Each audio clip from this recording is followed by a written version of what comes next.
turns to stars when dreams awaken. Hello, people listening. This is Dreams Awaken, and this is the host of the show, Neetu Cherian. Today, we have the most exciting episode that I was waiting for with Anu Bulusu ma'am. So, she doesn't need an introduction actually. She's an author. She's a speaker. She's a founder of two companies and whatnot. I am running out of words to describe her. Her LinkedIn caught my attention, and here I am literally striving to understand her personality, to understand what she is, because somewhere in time she inspired me so much because I was seeing myself in her shoes somewhere, and her book sticking on just resonated with my life also. So that is how I got into conversation with Anu ma'am. And here she is, the most awaited moment of the, I would call it a century, because I have no words. I'm really running out of words. Let's get started, ma'am. How do you feel to be on my podcast, and how do you comment upon this? First of all, thank you so much. Those are some very kind words, Neetu. I'm very honored to be on your podcast, truly. I think it's very cool that you found the book inspiring and then you found me. I'm very honored, honestly. Thank you for having me on your podcast. Yeah. So in the introduction, something that I prepared was not what I spoke. It went out from my hand. Let's go with at least the questions that I've prepared. I honestly don't prepare, but this time I was like, I have to be completely prepared, even though I know things go out from my hand most of the time in podcast. So the first question is just like this, ma'am. How is a typical day like? What's my typical day like? Yeah. Um, I wake up at around 6:15, something like that. I work out, I get to my desk, I work till about 5:30, and then that's it. So both of my children are grown up, they're adults now, and they have left the house. So it's just me and my husband, and we both travel extensively. So when I'm at home, it's really nice to be at home. And I do, whatever household chores, stuff like that. I have a very boring life, Neetu. I mean, I read a lot. I I rarely leave the home. I think as of today, I don't think I've left the house in like 10 days. I just stay at home most of the time. Um, but yeah, it's a comfortable life, I would say. I like to work. So I've read this somewhere that the most successful people have the most boring life. It is about the 4 a.m. club, and it is all becoming the one top 1%. I believe, I mean, I Yeah. know you're already there, and so looking into your life is also just like that, like reading books and, like, yeah, I understand. I completely get you there. And yeah, so the next question is, how do you hire someone? Like, from your book, from my reading and everything, I understand that attitude is the first thing that you take on when you hire someone. But apart Yes. from that, after you're convinced, after you think everything is fine with this guy, this person, what do you think the second thing you would be going in for it? So I think you probably saw from my book, and I know exactly where you're leading me, but the next thing I look for is commitment. I Yeah. think it's the X plus one factor, right? Attitude is the X factor, right? If you have it, you'll be successful. But then you have to be like committed to your journey and to your goals and, have a clear idea of where you're going. There's this very funny question that people ask in interviews. They say, where do you see yourself 5 years from now, right? 5 years from And now, yeah. everybody laughs because it's like the industry is moving so fast, especially if you're in a tech job, that you Yeah. don't know where you'll be in 5 years from now, right? But I Yes. feel like you should have an answer to that question because that shows that you're thinking strategically about your career, that you're not just thinking about it one job or one paycheck at a time, that you have a plan for yourself, some vision for yourself. So when people ask that question, if you have an answer, like in 5 years, I see myself doing this, then to me that shows that you have some vision. And then the question is, are you committed to it? So Will when we will you speak work about, when things get sorry? Commitment no, is you stick on when things get hard. That is commitment, right? If because there's no job in the world where you're going to enjoy every day, every minute. There will be times that will be tough. There will be deadlines. There will be customers that are not very comfortable to work with, especially in our business, consulting business, right? It's always go go go. So when things get tough, we want to know that you will be there, you will stick on, that you will not just run the next time some hardship hits, you will not just run away, right? That you will work with us through that. But when you apply for different companies, right? Like the vision of the company changes. So Yeah. maybe someone is for sustainability, someone Hmm. is really for the money part of it, someone is for Hmm. some other gains. So how do you understand the apt for your vision? Like, how do you get there? Money is not a bad vision to have, right? Like there is no such thing as a wrong vision. It's just your vision. So maybe, and I respect it. This one time there was somebody in my interview who said, in 5 years, I see me owning my own home and car without a mortgage or a loan. And I thought that was fantastic. That's great. That means you'll work hard. You will want to keep that paycheck, getting bigger and bigger. So you'll work hard for your bonuses. There's nothing wrong with having, a financial target. Um, or maybe your vision is to do something different from what you're doing today, and this is just a stepping stone while you're earning, your way up to the next thing. And that's fine too. I think it's okay to say that, hey, in 5 years, I see myself as a, musician or something like that, but I need to fund my journey for now, and that's why I'm working, and that's fine too. Got it. So, yeah, I understand that your background, you're from India, you're from Hyderabad, and that's where all of us, I mean, my viewers could also connect with you. So, from Hyderabad to the place that you're currently in, and how do you think the journey is, and how do you think India have evolved from that point of time, the corporate in India then and Yeah. now? What a great question. So I'm very unique in that I have a leg in both continents, right? Like so I'm still very much in India. I'm there like 5, 6 months of the year, and then I'm here. Obviously, my life is here in the US. I came to the US as part of the wave in the late 90s when everybody came here for graduate education, right? So I came here for grad school. And then after I graduated, I got a job. I ended up staying on, and eventually, the story. It's in the book. Um, but I think India for me has evolved so significantly. When we were growing up, software jobs had just started, right? So Wipro had just opened a branch, Satyam had just opened up. There was no big push for software jobs like there is today, right? And as engineers, it was actually the BTech was just a base degree. Like if you just had BTech, it didn't get you anywhere. Then you had to go get an MBA or you had to get a MTech or something, like improve your certifications. So the MS was like a very standard, normal path. Like all of my friends were doing it, right? So I did it too. I wrote GRE and then I came here. But when I go back to India nowadays, I'm blown away. I spoke at 16 or 17 colleges this year.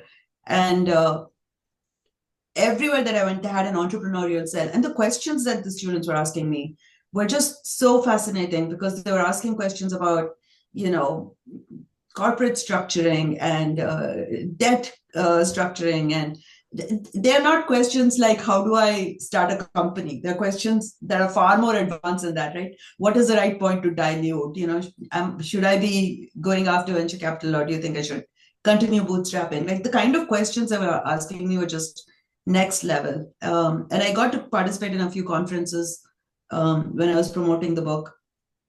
Everywhere I just saw very young, very energetic, very exciting India, right? Like completely different from how I left it. And it's been 30 years, but you can see the passion that students have now for something beyond just a job, right?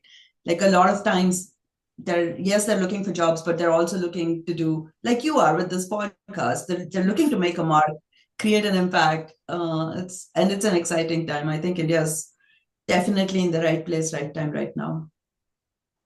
So in your book, I understand. See, it's always like women empowerment that got you to me. I mean, got you to me. Yeah. Hmm.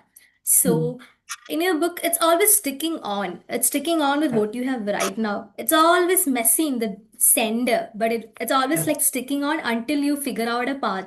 So Yeah. can I call you the idol of women empowerment through this book, or because all my friends, I have like four people who came in my previous podcast. I keep sending them emails and all regarding your podcast and everything. I gave up the question to them. I kind of collected questions from them also. So one girl, like my best friend asked me, ask her how does she manage family, work, and everything. So all these women want to know how do you have it all together, ma'am? That is fascinating. Everybody asks me this question. If you're successful in your career, then what? Because it's not possible to have it all, right? I think that is the biggest lie that we're told, that you can have it all. You can have a career, you can have a nice life, you can have a nice family, you can have everything. Um, you can, but not all at once. Yeah. I think you have to stop looking at life like one day at a time and start thinking of it like a very long journey. And every day, everything may not be in perfect balance for you, right? So the key to sticking on is figuring out, okay, all these things are important. This is urgent. I need to focus on this urgent stuff now. And then I have to get to the important stuff in my life. And then you have to remove anything that is causing friction in your life. And I think this is where women get very stuck, because when friction hits us, we feel like we have to appease the people around us. If somebody is bringing sorrow to our lives, we feel like we have to explain to them, we have to convince them, we have to make them see our journey. No, you don't. If they're not bringing joy, they are not allowed to bring sorrow. So I think the number one thing women have to get over is this idea that everybody around them has to be pleased by them. I think if we can stop feeling that way, and if we can start thinking, and this was something that one of my mentors told me. He was like, if you're not happy, you cannot make the people around you happy. So a lot of times women get stuck trying to make everybody happy around them. And in consequence, no one's happy because you cannot outsource happiness, right? So the first thing to do is to make sure you're happy in your choices, your life, your journey. And then I think people around you start seeing it. Not right away. It takes years sometimes, but they'll start seeing it like, oh yeah, she meant well, she's a good person. We just need to support her because this is how she is. I think for me also, that's a thing. Like when my kids were younger, I needed a lot of support. My parents helped, my in-laws helped. I had to send them to daycare and stuff like that. But if you're like convinced that your long-term career path is as important as your family, then you find ways to balance. You ask for help, you build that tribe of support, and you start cutting out friction. Like if there's a particular friend that sucks the energy out of you, then you have to drop that friend. It's a hard lesson to learn, but those are the kinds of trade-offs that women have to start learning to make. If there's a hobby that takes too much out of your life, but it doesn't give you the same amount of joy back, then cut that hobby out of your life. It's not worth it. In That's how you India, balance and it. yeah, in India, I understand that always men is for the white collar jobs.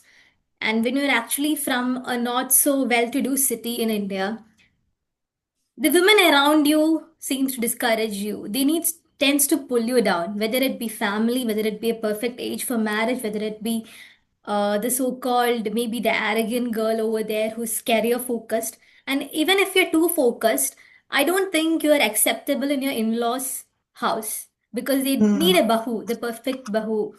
So, but men don't have to do with that. They have their work, and also in the workplaces, I got to understand from your book that it's actually built for men. The workplace is built for men. So we have to kind of adjust in there. And then we have to navigate through all this. We have to make our name in the workplace. We have to climb the leadership thing over there. So do you think all this makes an ambitious woman in India to leave India for the American dream? Or now, given India, can we all thrive in India, or do we also have to be immigrants, like to follow our passion, given the situation right now in India? I think India was ahead of its times in many ways, right? Like Indira Gandhi was our prime minister when? Like in the 80s. So Hmm. um, I feel like uh, this idea that we have about in-laws may not support, well, choose your in-laws. Don't marry the first person that your parents find or that you find acceptable. Make sure that you're choosing the family that you're going into. Make sure they are. So half the time what happens, Neetu, is that girls themselves don't know initially when before they get married, they think that they're just looking for a good partner, somebody who's going to take care of them, and that together they can build a family and a life. And they think of jobs as just a way to earn a salary initially. It's only as you start climbing the corporate ladder that the ambition starts to form, right? And I'm not saying this is true of everybody. It's true of some people, right? And the in-law friction starts when you're in that place where when you initially were okay with marrying into a family that may be a little more conservative and may not be supportive of your ambition, but then your ambition grew and your family didn't, right? And that disconnect happened. So I think you need to choose. One of the biggest decisions you make in your life is who you marry. And I'm not the only one saying it, right? Like almost every thought leader in the world will tell you that marriage is not just an emotional decision, it's a financial decision, it's a physical decision, it's a geophysical decision, right? So there's so much behind choosing a partner beyond just the vibe. Is there good chemistry or not? That's just a very basic part of marriage. Love and all is nice, but I think it's very important to make sure that the person you're marrying understands your vision. That's why I said you should have one. If you don't have it, how will they support you if they don't know that you have a vision for yourself, right? And sometimes you have to turn a deaf ear. I mean, there will be people, even in my life, there have been people who have told me all the time, oh, take care of your kids, you're not paying enough attention to your children. You work too hard, you don't have a life, how come you don't have any friends? Well, just because you don't understand my life doesn't mean I don't have a life. I have a life. It's just that I've defined it differently from how you define yours, right? And so you just have to be very secure in that understanding of yourself and not worry about whether somebody else approves of your life's choices or not, right? And those are the trade-offs. You will not have everybody around you will not be happy if you're going to be career focused. That the time that you're spending at your job and at learning all of the things that you need to learn in order to grow your career will take away time from other things, right? There's only 24 hours in a day, so you just have to accept that. And there's a chapter in my book, I call it Saris and Sanskar, and I think I remember. especially especially for women of the South Asian diaspora, and I don't know about other cultures, so I can only comment on our own. This idea that you have to be the perfect bahu, the perfect wife, the perfect daughter, the perfect mother, the perfect friend. Why? I mean, do you know anyone around you who is that perfect? It's not a realistic goal. So we have to let go of that sometimes. That's true. That gives a new insight to everyone who's listening, because my friends are also in this 25 to 2030, that time of life. So everyone is kind of confused what to focus on, and most of them are ambitious. So everything kicks in at this time of their life. So seeing you, I mean, everyone is so inspired, to be honest. People are asking me, when is ma'am coming to your show? It's a great thing. Make it a great thing, Neetu and all they were telling. Like, all my circle is so excited and fired up for your show. So that was a question from them also. And stick on. So the book's name is Sticking On, Rise, Stay, and Win, right now? Yeah. So can I call it the personal tagline for the brand that Anu Bulusu is? Yes, absolutely. I wrote it because I felt like it needed to be said. I think we read a lot of books, like, or at least I have. I've read Lean In, I've read Dare to Lead, Nice Girls Don't Get the Corner Office. I was very inspired by all of those books. Indra Nooyi's autobiography, I was very inspired when I read her book. I think, but almost all of them emphasize that the best path to a career success is leaning into the workplace, right? It's having that courage to take the headwind on. But for my life, I found that my biggest challenge was just staying in the game, right? So first, figure out how do I stay in the game. Once I figure out how to stay in the game, how can I rise above my competition? And then how can I win on my own terms, where I don't feel like I'm compromising on any aspect of my life, that I'm giving equal weightage to my family, my life, my goals, as well as my work. I think so that's why I wrote Sticking On, because I felt like, especially for Indian women, we don't have enough voices that tell us that it's okay to prioritize yourself. It's okay to think that your happiness matters. It's okay to ask for support when it comes to raising your children. You don't have to be in control all the time. You don't have to be the only one going to every event. And if some event both of you can't go together, it should be okay, right? Like if there's a sporting event or a theatrical event in your kid's school, and suddenly like both parents have to attend, but you have to work. That's a trade-off you have to make sometimes, right? Like I wasn't able to go to all my kids' events. But the thing is, they understood. Maybe not in the moment. Sometimes they feel bad that you were not able to show up, but you make it up to them by going to some other event. Um, you have to find those trade-offs, and I felt like that permission is not given to us, to think of ourselves as an individual first. We're always considered part of somebody else's unit. You're your father's family or your husband's family. In between, you're just waiting to be transitioned from your father's family to your, husband's family. And I feel like we don't have to feel like that. And that's why I wrote the book. First, find a way to stay in the game. Then you can figure out how to rise above all of the noise. And then you can win the game. But it is in those stages. So you're absolutely right. That is the slogan of my life. So, coming up with the next question, ma'am, corporate life today has evolved so much from what it was, as I asked already, when you're back in India. Today, it's AI, remote work, regional and international politics. So, given the scenario of 2025, what is your advice to anyone navigating all these things together? Well, I think every era has had its own disruption, right? Like in the 90s, it was all about coming off of mainframes and into fourth gen computing. And um, there was like this whole Y2K craziness for a while. And then in the late 90s, early 2000s, there was a whole dot-com era, and everything was all about serving the dot-coms. Around 2010 or so, just before 2010, I think everything was about getting into the cloud and cloud technologies and next gen apps. And now we're in the AI era. So the point is that if you're anywhere in the technology world, or even if you're not, even if you're doing something totally different, there's always going to be waves of disruption. Like every 10 years, something changes, right? And now it's going to be even faster. Who knows, with like super intelligent AI and quantum AI and so many new things that are, that we still don't even know how that's going to impact our jobs. I feel like some of the basics are not going to change. And so you have to focus on those in terms of building yourself up as somebody who has a reputation of always being there for people, of being easy to work with, building that competence above just the skills, right? The skills are like, oh, I know how these technologies, I know how to do ServiceNow, or I know how to do ClickUp or whatever.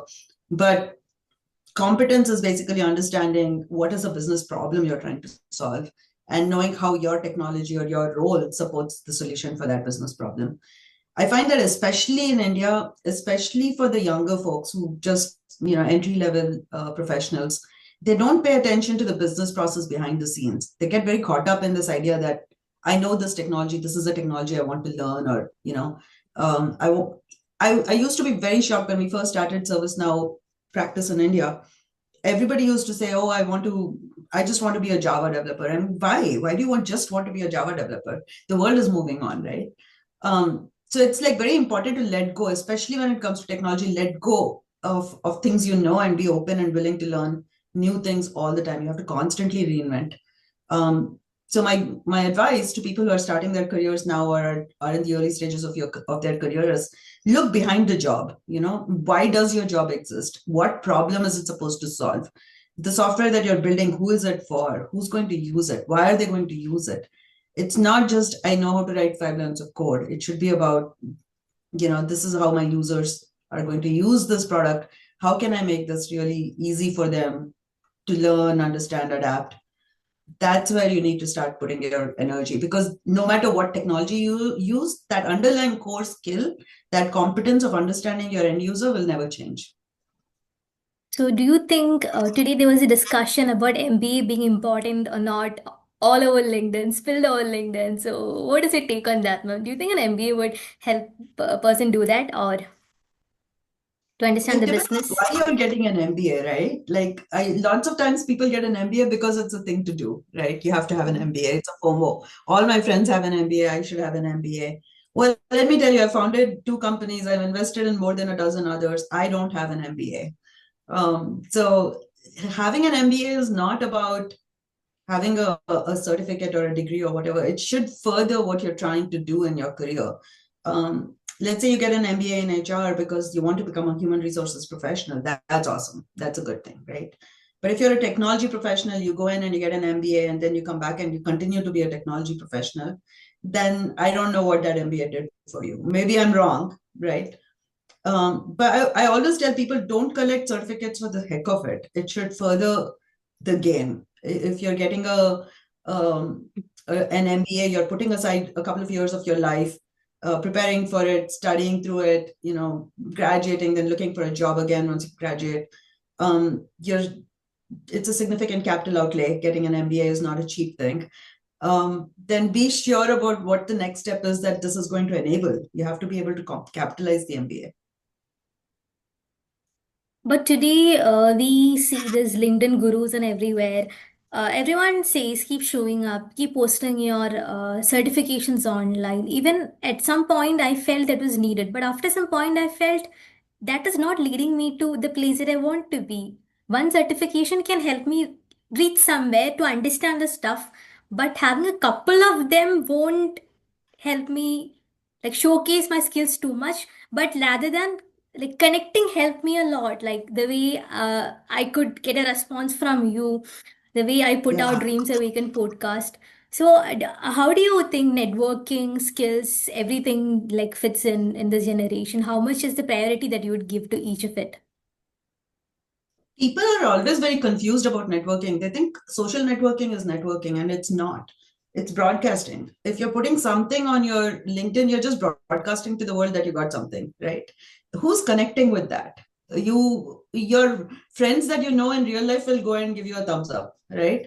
No potential employer is saying, "Oh, Neetu Cherian suddenly got this, Correct. wonderful certification. Let me reach out to her." That happens very rarely. Also, like I said, collecting certificates for certificates' sake is not going to help you because that just makes Yes. you look scattered. Like you don't have a career plan or a goal that you're working towards. Um, Especially in India, where you can throw a stone and hit like four engineering colleges in Mm. India now. So if you're relying on like technology certifications that you can do online and just post to LinkedIn, that will not further your career. In-person networking, like the physical aspect of networking, where you're making true connections with people that you genuinely care about, not just what you can get out of them, but in ways that you feel like you have a deep personal connection. That's helpful. And I think if you look in my book, there's like a grid that I've created where I've talked Mm. about networking is not one broad term. There are like four Yes. types of networks you have to cultivate, right? Mm. You have to have your Yeah. peers, you have to have strategic allies, you have to have Mm. mentors, and you have to have sponsors. What are you Yeah, I collecting on remember. LinkedIn? You're not collecting any of those. Yes. It's So it just should a be group also for of the mutual growth of both the persons, right? correct. Like both of them should grow from it rather Yes, than a give and take approach, right? yes, absolutely. I mean, if you're making it transactional, like, hey, I'm connecting with you because I think you might be able to get me a job, then it's a transaction and the other person is also not invested, right? Like, why would Yes. they want to connect with you? Invest their Uh, time also in someone. Yes. yeah, exactly. So I think you have to have and you'll see when you go to LinkedIn, I don't have that many followers. I only have like maybe 3,000 something followers. And the reason for that is because I don't accept every connection request that comes my way. I only accept the request if I've met them somewhere or they've interacted with me Then I'm very someplace. thankful in that aspect because I don't know mine was accepted that moment. I think because you said you read my book. But that's what I mean. Like I there's some interaction. You gave before you asked. So it worked. Okay, the next question is, ma'am, your favorite women CEO. I know you are your favorite, but still. No, Indra Nooyi. I'm very inspired Yeah. by her. When I was in engineering, she had just become the CEO of Pepsi. And I remember my mind being blown because I had never seen a female CEO before. Yes. I watched an interview that she had done for, I think for TV. This was before YouTube, okay? So I'd Mm. watched it on cable TV, an interview with her. And I was thinking, wow, there's this lady, she's Indian, she went to America, and yeah, she's very qualified and she's very admirable, right? I don't think I can ever be her, but she blew my mind, and it made me think that if somebody like her, who looks like me and talks like me and has the same kind of background as me, uh, can become a CEO. I thought that was something that I could aspire to as well, and be unapologetic for, right? Like, Yes. just like you, I used to feel very apologetic about my ambition until I saw her shining so brightly. And I thought, wow, this is so cool. So I do follow her quite a bit. I listen to her a lot. Like I said, I've read her book. It's if you like someone, I think it's worthwhile getting to know, how they operate. I don't know that I don't think I work exactly like her or think exactly like her or anything like that, but it connects me to my dream. That's the only way I can explain it.